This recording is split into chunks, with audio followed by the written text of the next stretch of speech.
Hello, brothers and sisters. Welcome back to this discussion on the book of Revelation. Today, we're going to talk about the first four seals in a series of 7 in the book of Revelation. And I've called this God's creation agenda. And hopefully at the end of this discussion, we'll find out why I have called it God's creation agenda. So let us start with what we discussed last time. Last time I put forward a rather provocative statement. That is, if we understand the book of Revelation, then we will be able to understand the essence of Christianity or the essence of the Bible.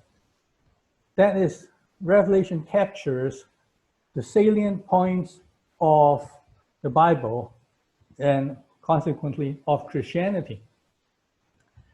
So I play the devil's advocate and say that the popular understanding that we have would contradict this statement, because this popular understanding would look at so-called the events of Revelation as to be happening in the future. And these are novel events according to them, which is not being talked about in the rest of the Bible. So the statement does not make sense. Then I said that all these so-called future events would be correlated by a timeline, would fit into a kind of timeline. But this timeline would be a little loose. Now, when it comes to future events, a lot of people would say, hey, that's not right, because there are people who would understand these events, for example, the beast and the tribulation, as something that has already happened. For example, during the time of the Roman Empire, or maybe during the French Revolution, when people fought against the church. And so these are not exactly future events that would fit into a future timeline. But when you put yourself in the position of the first century readers, or the readers that have been given this book right at the beginning, then all these events that we talk about, the Roman Empire and how it collapsed, the French Revolution, would be future to them. So in a sense, all these are future events. And when it comes to the timeline, they have to fit one very important so-called event into this timeline. And that event happens to be the millennium that we also talked about. That millennium has been considered to be happening in the future. Now, there is, of course, another school that would consider that millennium as the period, as an indefinite period that started when Jesus resurrected and triumphed over the force of evil seminally. And to the readers, this is still a future event fitting into a timeline.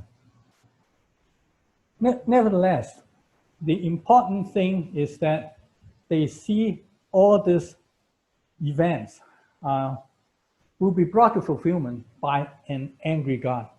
A God who has somehow morphed into a wrathful, vengeful God bent on destroying people and destroying creation, with some exceptions, which we call interludes. And we also talked about that last time. However, my alternative reading is that John retells the salient features of the Bible, which is what that statement says.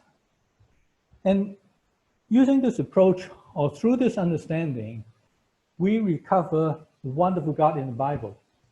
There are no two gods in the Bible. A God that has revealed himself from Genesis all the way to Jude, and then another God that we see in the book of Revelation. The the God in the book of Revelation and the God in the rest of the Bible would be one and the same if we see John as retelling the salient features of the Bible in Revelation. And that also gives us a way to verify the message of the book of Revelation. Because if we go back to check it against the Bible, then we'll be able to see whether what's being talked about in Revelation or our interpretation of what's being talked about in Revelation is correct or not. Then using this lens to read Revelation would allow us to make sense of the internal testimony of Revelation. Now, there are two very important testimonies.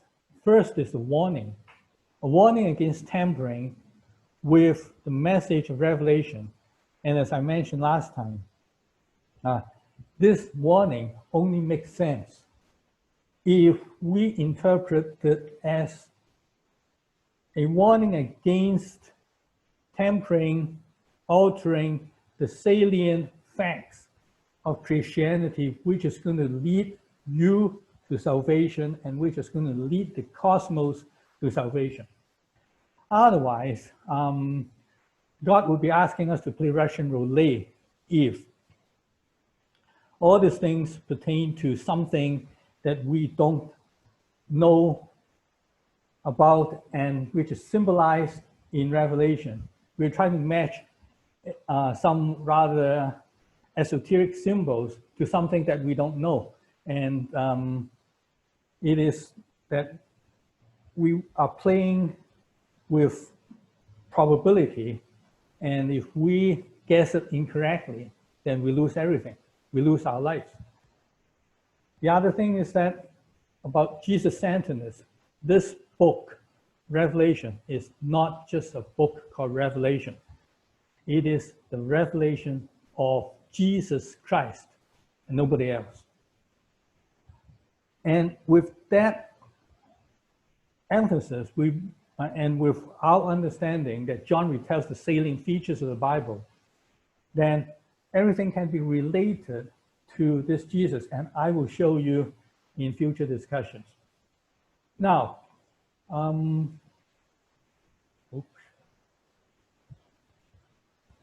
let us now start by going into the book of Revelation.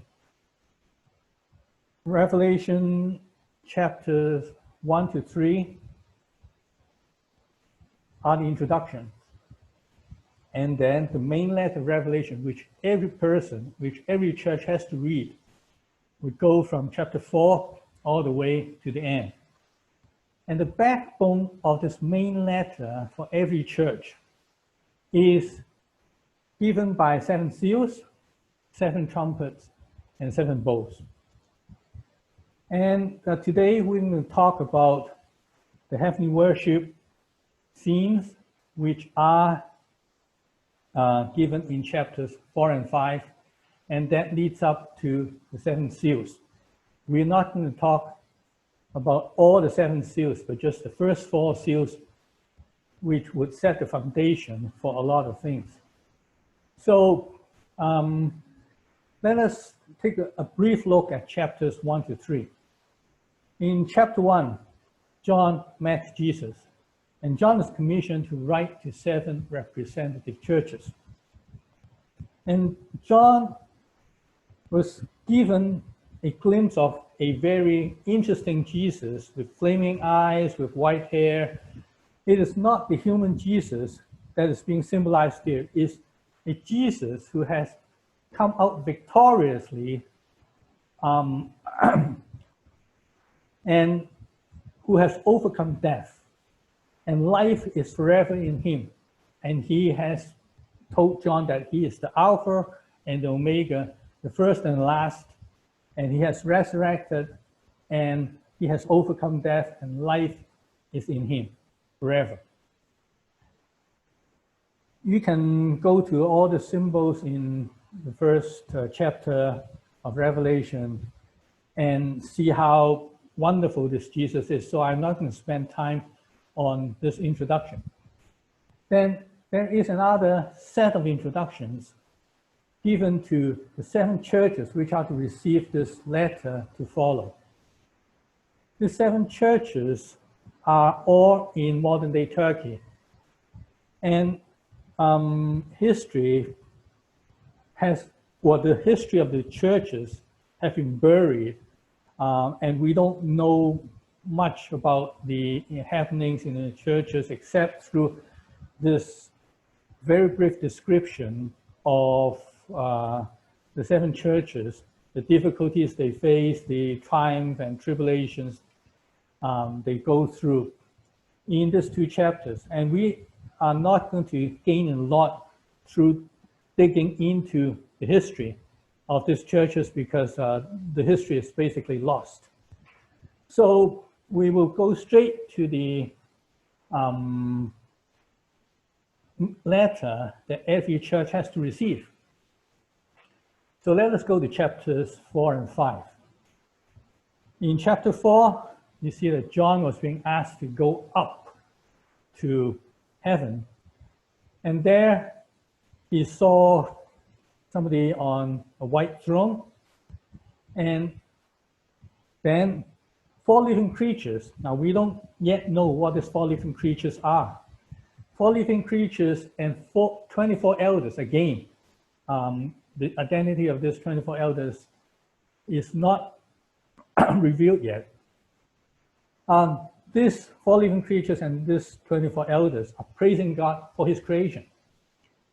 Now this echoes the very first chapter of Genesis, in which God created, in the beginning God created the heavens and the earth was void and without form, and God said, let there be light, and there was light.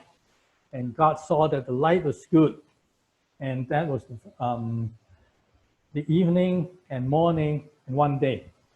And this valuation of God, of his creation, has been repeated 6 times.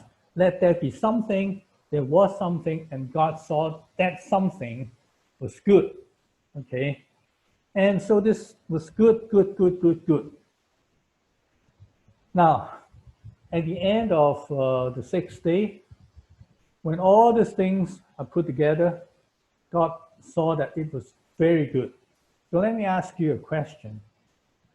If you have a cake and it tastes good, and if you have another cake which tastes exactly the same, and if you have 6 of these cakes which taste exactly the same, can you say that after having 6 cakes, they taste very good? They all have the same taste, so you can't really say that they taste very good as opposed to being good. But when all this different, when the cakes are all different, and when they are put together to form a better unity, a synergism, when they synergize together to form something that is better than the sum of its parts, then it becomes very good. And this is the valuation of God for his entire creation. When they are put together, it becomes very good. There is a qualitative jump in this. Now, so far, so good. It seems that when all these things are put together, this creation is perfect. This creation is beyond reproach. And then, when we come to the next heavenly worship scene, we see something different. We see that on the throne there's one being that holds in his hand a scroll that is sealed by 7 seals. And no one in heaven, on earth, and under the earth was found to be worthy to open or to break the seals on the scroll. As a result, John wept bitterly. Why did he weep? Why did he cry? Well, he must have felt very sad about the situation. And then somebody told him that the lamb that seems to have been slain is found worthy to open the seals on the scroll.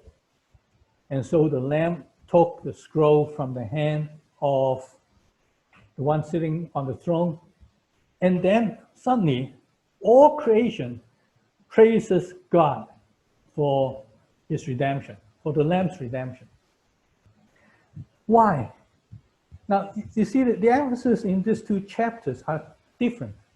The first emphasizes on God's good, perfect creation. The second emphasizes on God's redemption. You immediately will think, why is redemption necessary? If creation were created that good, well, creation was actually created very good. But why is redemption necessary? So this perfect picture is being marked by something. Now here in these two chapters, the answer is not given. But we know that there is something wrong right within these two descriptions. So let us go to the next session and see what is happening. There we encounter the first four seals. In this first four seals, there is a formula, and all these things happen according to this formula. First, the Lamb opens the seal. This is the same for every single seal in the series of 7. And then a living creature appears, and this only happens in the first four seals. And then there is a voice that says, "Come." And then a colored horse comes along, something is given to the rider, and then these asters follow. Now, let us go and ask, what are these four living creatures? So let us try to put this let us try to understand it from more popular understanding. Osborne, very reputable scholar, in his Revelation, summarizes the different understandings of these four living creatures. Some scholars would consider the four living creatures as the four Gospels, or the four tribes of Israel. Now, it seems that here the scholars are trying to match 4 with 4 Gospels, 4 living creatures. Why is that so? Well, the explanation is very flimsy, because the Gospel represents life, perhaps. Then the living creatures also represent life. And so we just match the number 4, or the 4 tribes of Israel. Which 4 tribes? Now, this explanation leaves a lot to be desired. So I don't think they make a lot of sense, at least to me. Then there is the explanation that the 4 living creatures are based on Babylonian mythology or Assyrian and Babylonian representation. Now, I have serious trouble with this, more serious than before, because this would be elitist. I don't have a PhD in Near Ancient history. I don't have a PhD in Babylonian culture, Assyrian representation. If we can only understand this part of the Bible through understanding the background culture, which is not open to everybody, then the Bible would not be speaking to everyone, and the message is somehow constrained. The message can only come through all the scholars, all this knowledge elite, I would say.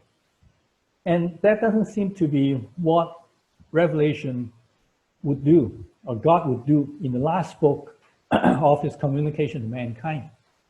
So this elitism tells me that it cannot be right. Then there is the explanation that the four living creatures would represent would represent all of animate creation. Well, maybe there are some understandings in the ancient culture that the creatures, the animate creation in this world can be represented by 4 different categories. I don't know, perhaps, but again, that has to draw on things that are outside the Bible, and I find that not very helpful. Then there is the understanding that the 4 living creatures may represent divine attributes. The lion would represent courage and majesty. The ox would represent patience and strength. The man, the human, would represent intelligence and spirituality. And the eagle would represent sovereignty and swiftness of action. Now, that is getting close, I think, because this draws on a lot of basic understanding of what these 4 animals are in the Bible, and it attributes that to God because these 4 living creatures are coming from the throne of God. However, I think this is still not sufficient. But let us look at another explanation by a very respectable scholar, Richard Bauckham. In his The Theology of the Book of Revelation, he considers these living creatures as heavenly beings engaged in continuous worship. Now, I have real trouble with this understanding because as soon as we say that these are heavenly beings, we remove them from this world. It is no longer practical. It has no practical implications for us. And a part of Revelation has forever been moved heavenwise or heavenward, okay? And it has been made completely irrelevant for us earthlings. And I happen to believe, and I'll try to support this argument, that Revelation does not waste editorial space on frivolous descriptions that are not relevant to us earthlings. Okay, I will come back to that a little later. Now, so let us go to the 4 living creatures. Here's a summary. In chapter 4, the phases of the 4 living creatures are given, but not in this first 4 seals. In the first 4 seals, it simply talks about a living creature, the first one, and then the second living creature, the third living creature.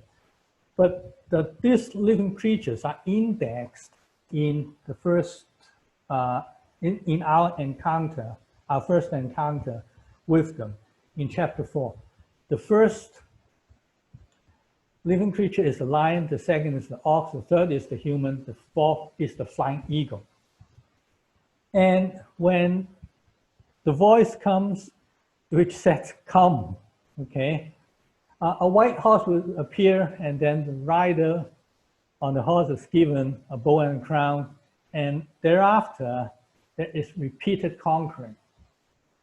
And then when the ox comes along, a red horse would also be called forth, and the rider was given a great sword, and peace was taken away, and there was mutual killing among mankind or within creation.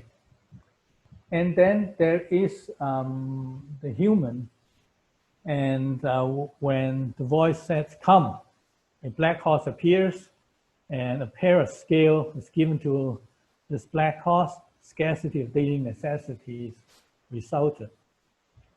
And then there is this flying eagle, and then an ashen horse would come along after it was called forth by "Come." This ashen horse is in fact a sickly, pale horse. That's what it is. and its rider was given death, and 1/4 of mankind was killed as a consequence. Now, how do we make sense of the 4 living creatures and then the subsequent happenings? Well, let us start with the easiest to understand living creature, the ox. In the Bible, the ox always symbolizes loyalty, a very powerful animal serving its master and serving others loyally. And then the consequence is that peace being taken away. So it seems that the attribute of this living creature has somehow, through some transformation, brought along the exact opposite as a consequence. Why is that the case? But we cannot explain this ox in any negative or perverse way. And it seems to agree with the fact that all these living creatures are coming from the throne of God, and God is good. He cannot be letting something evil out from his throne. So all these living creatures coming from God's throne must be good. So this explanation that the ox means loyalty, means service, is probably right. But then we also see that through some transformation, the very opposite of what is expected from the proper use of this attribute would result. The exact opposite would result. So having this pattern, it is coming from God, and the opposite would result. We continue on with the next living creature. And here we have a choice, because the biblical description of the human person is that he has 2 sides. God has commissioned him to look after creation wisely, and he should be stewarding creation, using his wisdom, using his intelligence. And then there is the perverse side of humans after Adam and Eve sinned. And they have been destroying creation, they have been killing each other, they have been wreaking havoc on creation.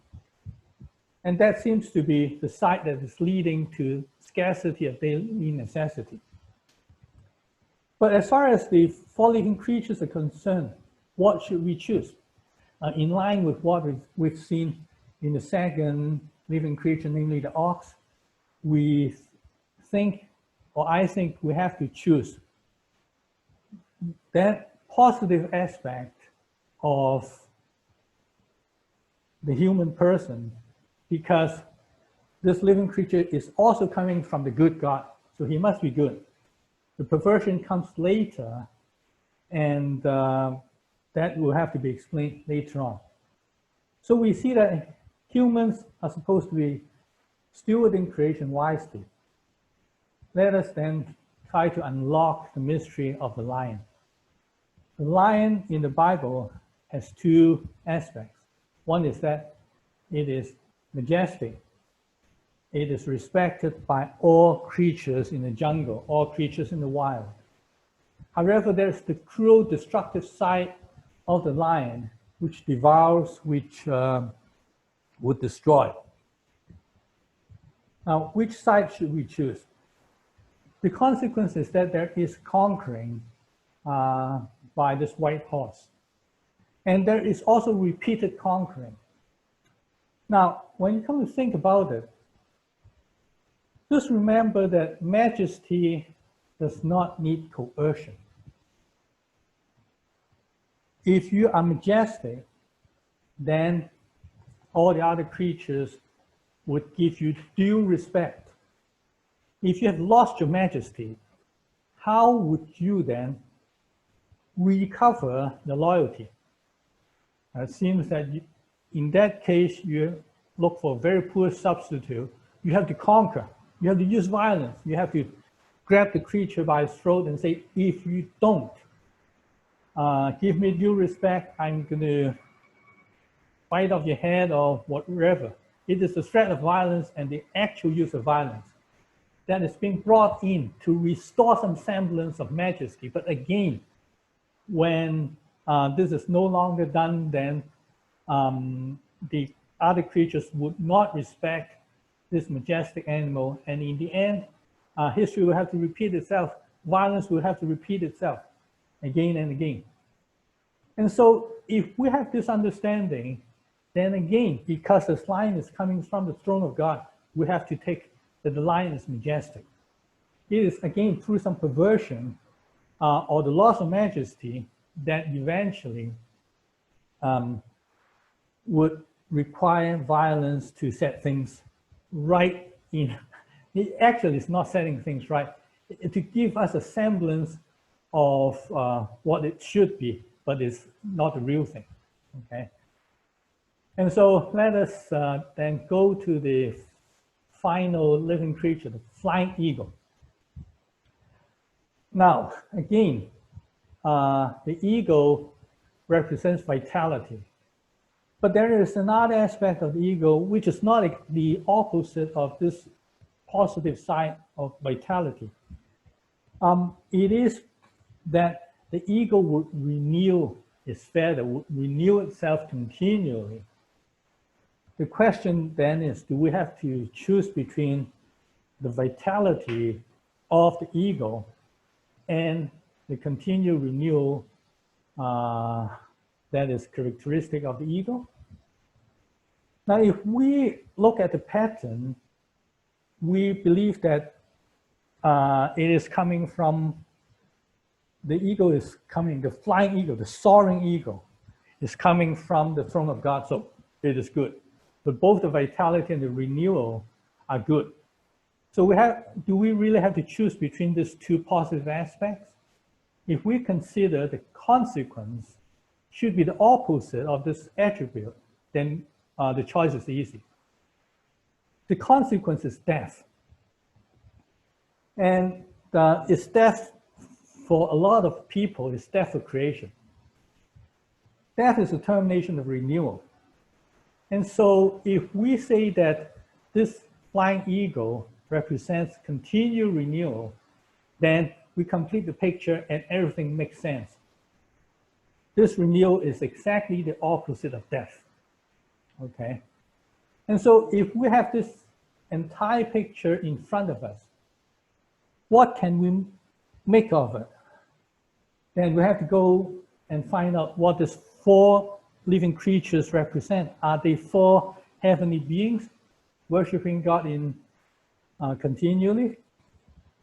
Now let us take a look at Ezekiel chapter 1, where these four living creatures with exactly the same four facial expressions are being talked about. And there it has been repeatedly said that these four living creatures have human form and human hands. So when all this are put together, it seems that the four living creatures represent four aspects of human beings that are intended by God to rule over his creation majestically, so that all the creatures would respect this ruler, and to serve God, to serve other people loyally with strength, and to do so wisely, because only humans can have the wisdom and intelligence to look after creation properly. And in the end, to bring about the continual renewal of creation. And this is the message. This is the message of the four living creatures. And what about the consequences? A lot of ink has been spilled on the four horsemen of the apocalypse. They consider these four horsemen as coming from God, and as coming from a wrathful God. The question then is, are the horsemen coming from the wrath of God? Now, you know the answer after this discussion. It is coming from how humans have perverted the good nature that God has put in them to bring about disasters. Well, no, God's intention is for continual renewal of creation, but humans have brought disaster to themselves and to creation at large. So the second thing is, when will this horseman come? There is a lot of talk about the four horsemen. In fact, any series in the book of Revelation would naturally be considered as chronological by a lot of people. For example, the seven churches. A lot of people would consider the seven churches being talked about in the second and third chapters of Revelation as representing 7 eras, 7 periods, coming one after the other, starting with the church in Ephesus and ending with the last church in Laodicea. Okay, they would represent 7 periods in history, and people have been saying all this time that we're in the last age in the church of Laodicea, when people are lukewarm, and look at this age, people are so lukewarm. But is this really the case? When we come across these 4 living creatures together with these 4 horsemen together, it seems that the 4 horsemen can no more be interpreted as coming sequentially, as the nature of humans that God has intended would come upon us, would appear in us sequentially. We are not for the first 10 years of our lives, it is not that we are majestic, and for the second 10 years of our lives, we would be faithful and loyal, and then the third period in our lives, we would be intelligent. No, it cannot be interpreted that way. The only way we can interpret it is that God has given us all these attributes together, and we have perverted these attributes, well, simultaneously, and so these 4 horses would come simultaneously, not one after the other. And because of this simultaneity, that all these disasters would come upon this world. There is scarcity, there is mutual killing, there is death, there is conquering and violence at the same time, all simultaneously. So this is an extremely important thing that we have to keep in mind when we read the book of Revelation. When we come across a series, does it mean a chronological series, a chronological sequence, or is it simultaneous? My interpretation so far, and backed up by analysis, is that it is simultaneous. Now, what do they portend for the future? I mean, the 4 horses, does that mean that all these horses will come and defeat us? That is inevitable.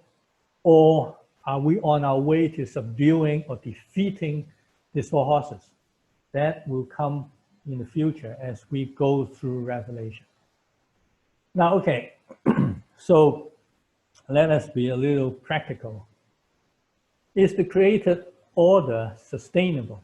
This is a very theological question, because in this day and age, we have been asked to care for God's creation, because there's so much destruction that we have seen in the natural world, that we have been asked to look after creation because there's a crisis. And then people would say, hey, yeah, but we are fighting a losing battle, and eventually we would lose, because Revelation says that the world is going to end, the world is going to end miserably. Is that really the case? I tell you that maybe not. Okay, but here, right here, when John has repeated his or repeated the message of Genesis, that God has created this world beautifully. It needs redemption, though. There is hope that if humans rule over creation properly, as intended by God, then creation is sustainable, and that is the intention of God. And when John repeats this intention, he has every hope, he has every confidence that this will be done. And I will show you in the remaining 3 seals that this is exactly what is being conveyed by John. Now, let us continue with questions on creation's future. Again, in light of the problems that we're facing, the environmental crisis that we're facing, is the destruction of the world prophesied in the Bible? That is for next time. Have humans gone too far now that creation is beyond repair? Well, again, that is something to be answered as we try to analyze the remaining 3 seals. Is caring for God's creation just one of the many issues facing the church? Now, pastors are very, very busy people, and church leaders would pick issues to address in trying to make the church relevant to the world. In the Lausanne movement, there are 30 plus issues that the churches are supposed to consider and address. Is caring for God's creation just one of many issues facing the church? But if that is the case, why has John repeated this in the beginning of the book, of the letter, of the main letter in the book of Revelation? Is caring for God's creation an Old Testament concept not linked to Jesus? Now, this is also very important because, as I said, Revelation is the revelation of Jesus Christ. We have seen that the Lamb opens each of the 7 seals. So it seems that John has already sent to stage Jesus, the Lamb, right here in Revelation. But let me tell you that, no, he has not done that. The Lamb opens the seals. That is true. But that is a repetitive action, and it's not given a lot of meaning. The central fact of Jesus' death and his final triumph in the resurrection has not been talked about yet. But that is the center stage, and that is the crux of the book of Revelation, and that will come in a few chapters down the road. Okay? So let us come back to this familiar slide that I have already shown a while ago. All these different scholars have different interpretations of the 4 living creatures, and they try to base it on past culture, they try to base it on the rest of the Bible, and some even escape from this world to heaven to when they encounter difficulty in making sense of the living creature. But in our analysis, we find a very interesting thing, that Revelation reveals what is hidden so far. Now in Ezekiel chapter 1, when the 4 living creatures were first talked about, nobody knows what these 4 living creatures represent. If they had known that already, there would not have been so many arguments and discussions on what they represent. But if, through our analysis, and if our analysis is correct, then Revelation reveals the meaning of the four living creatures, and then we can read that back to Ezekiel chapter 1 and tell people that this is what is being meant by Ezekiel. And Revelation, true to its status as the conclusion of the Bible and true to its status as a book that reveals, would actually reveal something that has long been a mystery. Now it has revealed this mystery to us all. So it reverses the direction of reading the Bible. Revelation, when properly analyzed, would shed light back on the Bible as opposed to making Revelation a hostage to the symbols being used in the rest of the Bible. Now, this is a very significant point, if you like. So let us close this discussion and just let me recap some observations. Are outside sources necessary for understanding? Well, so far, it doesn't seem so. Can we expect Revelation to be coherent when we go from chapter 4 to chapter 5, and then we encounter some difficulties, and then starting in the first 4 seals, the answer is given to the question being raised in chapter 4 and 5. So it seems to be coherent. Is there a practical message or some numinous description? Living creatures are not some esoteric beings, heavenly beings. They are very practical. And I just want to suggest that maybe the rest of the book of Revelation is practical for us. So the homework here is, can the same be true for the rest of Revelation? Now, so go home and read Revelation chapter 6, verse 9 to the end to complete the 7 seals. And then determine if chapter 6, verses 12 to 17 is the actual arrival of God's wrath. Now, this is extremely interesting and important. In there, it talks about things, again, seeming disasters. And most people would immediately say that must be coming from God because it doesn't say who actually authors this. Okay, so it must be coming from the wrath of God, and that is the actual arrival of God's wrath. Is there an alternative? Is there an alternative to reading it as God's wrath? Because here, we have already debunked the misunderstanding, the myth, that the 4 horsemen of the apocalypse represents God's wrath. No, it is not from God's wrath. It is from human misdeeds, human misbehavior. So that was debunked. Can the same be true when it comes to that particular passage in chapter 6, verses 12 to 17? So until next time, let us enjoy Revelation. Thank you very much.